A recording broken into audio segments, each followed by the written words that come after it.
That was For My Brother from the Derek Trucks album Live at the Georgia Theater. We have Derek Trucks on the phone. Derek, how you doing today? Good, man. Good to be here. Yeah, thanks for taking the time out of your busy schedule to talk to us. Um, Thank you. and and We you're appreciate spinning the tunes. So, absolutely, and you're coming to the Embassy Theater here in Fort Wayne on June 11th, and we're sure excited about that. Your new album is called Already Free. Now, to me, this marks a sort of a change in direction, and I assume that it's your change in direction. It wasn't imposed by the label as so many things are because you produced it and it was recorded at your home studio. But I hear more of a blues direction, and I was going to ask you. I mean, and that's obviously back to the roots. But I hear a lot of things that were sort of present in other albums that aren't quite so present in this album. And I was wondering if that comes from. I know I saw you with the Soul Stew revival last summer, and if some of the vibe for this album comes out of that, the tour that you did with your wife. I mean, it comes out of a lot of things.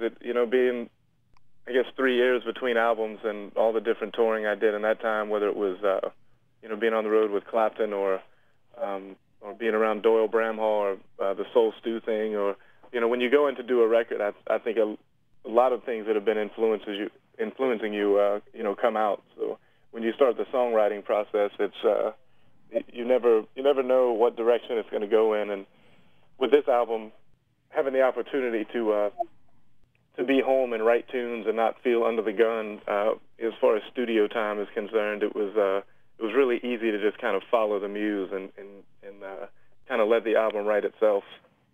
So it wasn't like a conscious thing. I'm going to do this now. It was just sort of happened.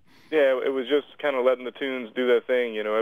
Trying to get together with different musicians over a 2 or 3 week period, and every day just start the day fresh. Just writing tunes, seeing which way the ideas would take you, and it was a nice change of pace doing this record. Where before we had road tested most of the tunes for quite a while. A lot of the songs on this record were written maybe hours before it was actually tracked. So I think you get a real fresh take on it. I was going to say I saw you 3 times last year, and I don't remember hearing any of the songs from this album Yeah, live. a lot of them were really birthed right there in the studio, and there's something great about the first time you play a song all the way through with the right arrangement, capturing that on tape and then building from there. So, so these tunes have a lot of room to grow and stretch when we play them live. But it was nice catching them in the studio before we had gigged them for 2 years. Right, right. Well, let's play something from the new album. What would you like to play? I think the tune with Susan, Back Where I Started, is a really nice tune. Absolutely. That's The song you wrote with one, Warren Haynes. yeah, me and Haynes wrote together, me and Warren Haynes, and I had Susan come in and sing, and I thought it was a beautiful vocal track. Absolutely, yeah. Well, let's play that right now. This is Back Where I Started from the new Derek Trucks album called Already Free on the Burnt Toast Show. And we're back. That was Back Where I Started from the Already Free album from the Derek Trucks Band. We've got Derek Trucks on the phone. Let's talk a little bit about your band, your current band, because I know that I understand that 2 of the guys that are with you have been with you since you were like 14 years old.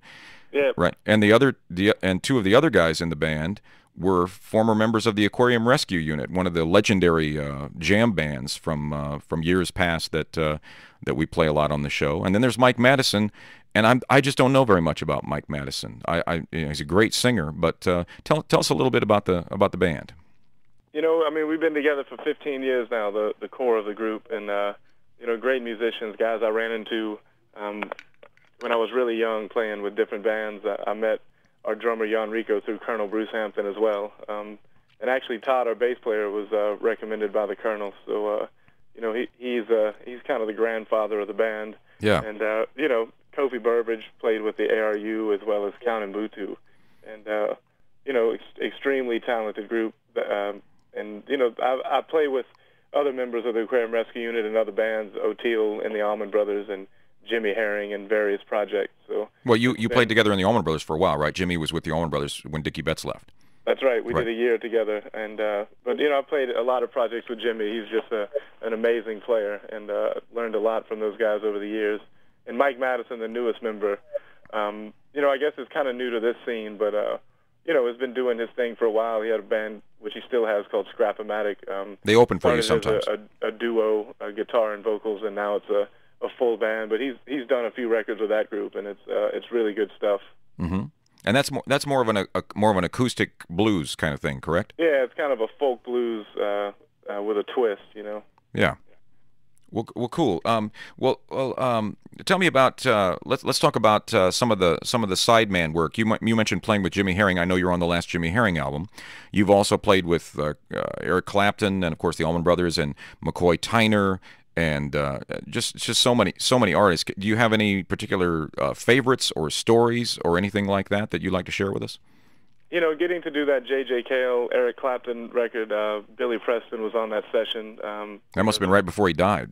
Yeah, it was just a few months before he passed. So getting to work with guys like that in the studio is something you don't forget. The same with McCoy Tyner. It was Ron Carter, Jack DeJohnette, McCoy, some heavyweights for sure. And a few weeks before that, I did a track on a Richie Havens album, he's always been a huge influence and right. Just a huge fan of his. And then just a few weeks before that, it was a Toots and the Maytals record. So I've had a great run. I've been really fortunate last few years to play with a lot of guys that I grew up listening to. So to get to contribute even a little to one of their albums is it's a huge honor.